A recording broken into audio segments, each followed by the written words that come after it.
ये गाती है, राम रहीमा कृष्ण करीमा ईश्वर अल्लाह मेरा है। उस धरती पर तलवारें क्यों निकली थी? आपस में एक गांव के लोग आधे इधर जाओ, लग रहा था जैसे सोने का पिक्चर चल रहा हो और असरानी जेलर हो, आधे इधर जाओ बाकी मेरे साथ आओ। एक ही परिवार के आधे लोग उधर चले गए और आधे इधर रह गए। एक ही परिवार के लोग, गांव बीच से अचानक से बांट दिया गया। जिस नीम के पेड़ के डाल पर कभी झूला झूलते हुए सावन के गीत गाते थे, वो उस तरफ चला गया और झूला झूलने वाले इंसान सजन इस तरफ, सजनी उस तरफ। ये हुआ था कि नहीं हुआ था?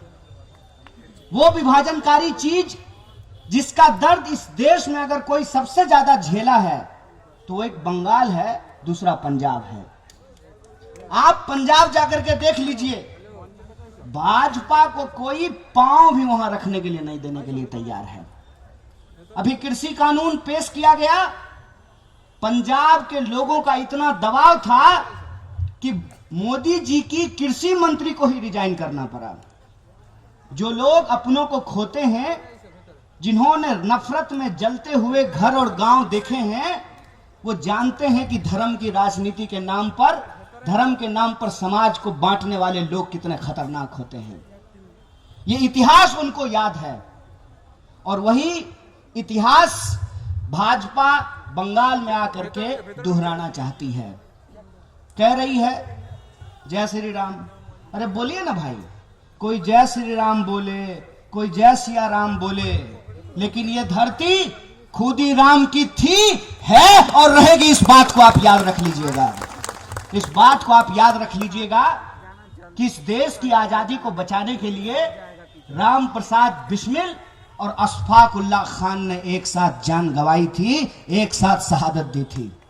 उस विरासत को यह जो तोड़ने की कोशिश की जा रही है, उस कोशिश को हम लोगों को समझना पड़ेगा। और यह जो तमाम चीजें आपके इर्द गिर्द हो रहा है, उसके प्रति आपको प्रजा की तरह नहीं, एक नागरिक की तरह सोचना पड़ेगा। मन में आपके एक बार यह विचार आना चाहिए कि किसका पैसा है जो पानी की तरह चुनाव में बहाया जा रहा है। यह किसका पैसा है? आपको यह बात सोचना चाहिए कि जब तूफान आता है, अम्फन तूफान आया था ना, तब तो हेलीकॉप्टर लेकर के नहीं घूम रहे थे कैलाश विजयवर्गीय, घूम रहे थे क्या? जब लॉकडाउन में लोग हजारों किलोमीटर पैदल चल रहे थे, तब तो कोई नहीं खाना बांट रहा था। इस देश के भीतर जब आम लोग अपनी समस्याओं में जूझ रहे होते हैं, तब तो कोई नहीं आता है पूछने के लिए।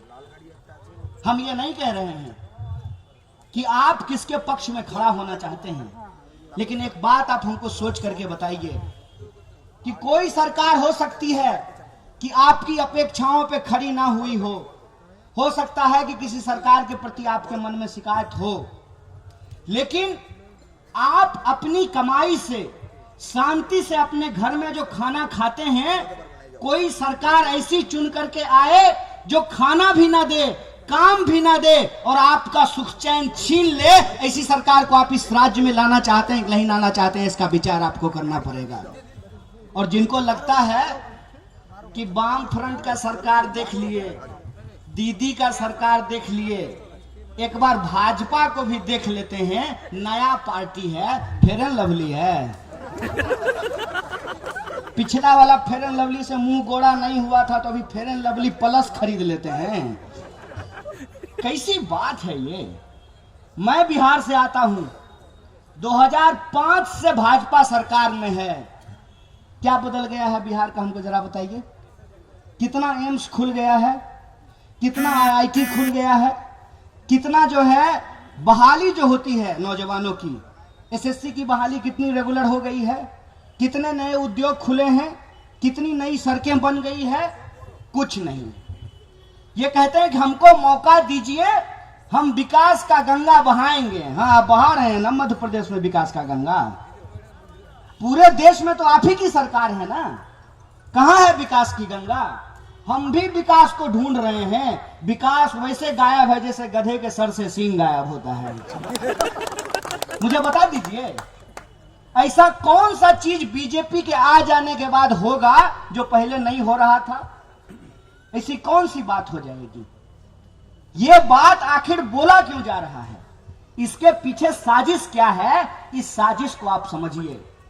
वो आकर के ये बात नहीं करते हैं, ये नहीं बोलते हैं कि हम बंगाल में विकास कैसे करेंगे, वो हम धर्म कैसे मानेंगे, हम पूजा कैसे करेंगे, हम उपासना कैसे करेंगे, इस पे आकर के ज्ञान देते हैं। सुनो, भगवान हमारे, भक्त हम उनके, तुम कौन हो बीच में भाई? हमको कौन भगवान का कैसे पूजा करना है, हमको सजदे में कैसे सर झुकाना है, ये तुम तय करोगे। सरकार का काम लोग धर्म को कैसे पालन करेंगे ये बताना थोड़ी होता है। सरकार का काम होता है कि हमने आपको वोट दिया है, आप हमको सुरक्षा दीजिए, आप हमको नौकरी दीजिए, आप हमको सड़क दीजिए, आप हमको बिजली दीजिए, आप हमको पानी दीजिए। सरकार का काम यह होता है ना। आजकल नया भाषण देना शुरू किए हैं, बोल रहे हैं कि जीत करके आएंगे तो नवन्ना से वापस जो है सेक्रेटेरिएट को राइटर बिल्डिंग में लेकर के जाएंगे, आप चांद पे लेके चले जाइए, मंगल ग्रह पे लेके चले जाइए। उससे क्या होगा? सेक्रेटेरिएट को आप नवन्ना ले जाएं कि राइटर ले जाएं, अगर उस सेक्रेटेरिएट में बंगाल के नौजवानों के लिए रोजगार की भर्तियां नहीं निकलती हैं तो वो सेक्रेटेरिएट हमारे लिए कोई काम का नहीं है। हमको यह समझना पड़ेगा कि असली सवालों को गुमराह क्यों किया जाता है, क्यों भटकाया जाता है, और भटकाने के लिए बढ़िया बढ़िया कैमरा और बढ़िया बढ़िया गेटअप का इस्तेमाल किया जाता है। अभी मैं पटना से आ रहा हूं, एक पत्रकार ने हमको पूछा कि मोदी जी दाढ़ी बढ़ाए हैं, इसका क्या राज है? हम बोले सुनो, मोदी जी दाढ़ी बढ़ा लें कि चूल कटवा लें, कि उसको जो है ललका रंग से रंगवा लें कि हरियरका रंग से रंगवा लें, उससे हमको क्या लेना देना है? उनका दाढ़ी है, उनका बाल है, मन है तो बढ़ा लें, मन नहीं तो कटा लें, इससे हमको क्या लेना देना है? तो आप उनकी दाढ़ी का बंगाल चुनाव पे कोई इम्पैक्ट देखते हैं कि नहीं देखते हैं? हम बोले भारी बुड़वक आदमी है जी, मैंने बंगाल के लोगों को इतना समझ नहीं है क्या कि वो किसी का दाढ़ी देख करके वोट दे देगा? हम ऐसे ही उस पत्रकार को डांट रहे थे और हमको पता नहीं था कि इस गेटअप का सचमुच में कोई मतलब है। जब हम आए, कलकत्ता एयरपोर्ट से बाहर निकले तो हर तरफ जो है मोदी जी अभिनय करते हुए नजर आए जैसे वो रविंद्रनाथ टैगोर हों। हर पोस्टर पे जो है कहीं हाथ जोड़ के खड़ा हैं, कहीं आसमान में उंगली दिखा रहे हैं। तो हमको लगा कि मोदी जी प्रधानमंत्री पद से इस्तीफा दे करके बंगाल चुनाव में मुख्यमंत्री पद का उम्मीदवार हो गए हैं क्या? हर जगह उनका फोटो दिख रहा था। तो हम पूछे उनको, तो जो है एक हमारे दोस्त हैं, उन्होंने कहा, ए महाराज शुभ शुभ बोलिए, शेरू दिल्ली में बैठा हुआ है तो उसको पालने के चक्कर में 100 रुपये लीटर पेट्रोल खरीद रहे हैं, उसको यहाँ बंगाल भेज दीजिएगा तो 150 रुपये लीटर पेट्रोल खरीदना पड़ेगा। और ऊपर से वो कोबरा अलग से आ गए हैं। माने ये जो नेता लोग हैं, ऐसा लगता है जैसे चिड़िया खाना में रहता हो। कोई शेर बन रहा है, कोई कोबरा बन रहा है, और कोई सियार तो है ही रंगा हुआ। माने सियार रंगा हुआ इस तरीके से है कि शाम तक दीदी का आंचल पकड़े हुए था, नहीं दीदी हम आपका साथ नहीं छोड़ेंगे। रात में इनकम टैक्स से फोन आया और भोरे मोदी जी के दफ्तर में पहुंच गया। देखिए, एक बड़ी जिम्मेवारी आपके कंधे पे है, पूरा देश आपको देख रहा है, और हम लोग तो बिहार के लोग हैं। अपने आप को जब भी गौरवान्वित करने का मन होता है तो कह देते हैं कि बिहार तो बंगाल का ही पार्ट था ना। आपके ऊपर हमसे ज्यादा बड़ी जिम्मेवारी है। बिहार में हम लोग ले करके इस बार जो है ना ऑलमोस्ट हराने तक पहुंचा दिए थे। आप लोग जो है प्रबुद्ध लोग हैं, आपके पास जो है एक स्वर्णिम इतिहास है। हम उम्मीद करते हैं और हमारी तरह पूरा देश आपसे उम्मीद कर रहा है कि कुछ भी हो जाए, किसी भी सूरत में इस देश के भीतर लोगों को धर्म के नाम पर लड़ाने वाली शक्तियों को सत्ता में नहीं आने दिया जाए। ये संकल्प आप तमाम लोगों को लेना पड़ेगा। बोलिए, लेते हैं कि नहीं लेते हैं? मन से नहीं बोल रहे हैं। पक्का? एकदम एकदम। लेकिन जब आप वोट देने जाइएगा ना, तो मन में एक दुविधा रहेगी। हम बता देते हैं आपको। जब हम जेएनयू में चुनाव लड़ रहे थे, तो हम जिसको भी वोट मांगते थे ना, तो बोला भाषण बहुत अच्छा था, आदमी भी तुम बहुत अच्छा हो, लेकिन वोट तुमको दे देंगे ना तो एबीवीपी जीत जाएगा। एक बार सुने, 2 बार सुने, 5 बार सुने, 10 बार सुने, तब हम बोले अच्छा सुनो, एक आदमी जब बोला ना कि वोट तुमको देंगे ना तो एबीवीपी जीत जाएगा, हम कहे सुनो, वोट हमको दोगे तो एबीवीपी कैसे जीत जाएगा? सैकत को भी ये बात सुनने को मिलता होगा।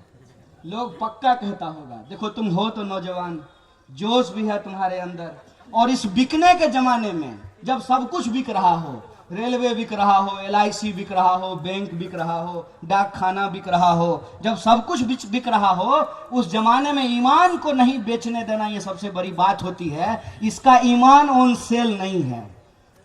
इस जमाने में ये लाल झंडा पकड़ करके जहां बड़ी मुश्किल से जो है जगह मिलती है, बहुत बहुत धन्यवाद बंगाल पार्टी को कि आपने नौजवानों को मौका दिया है। इसके लिए मैं आपका बड़ा शुक्रगुजार हूं।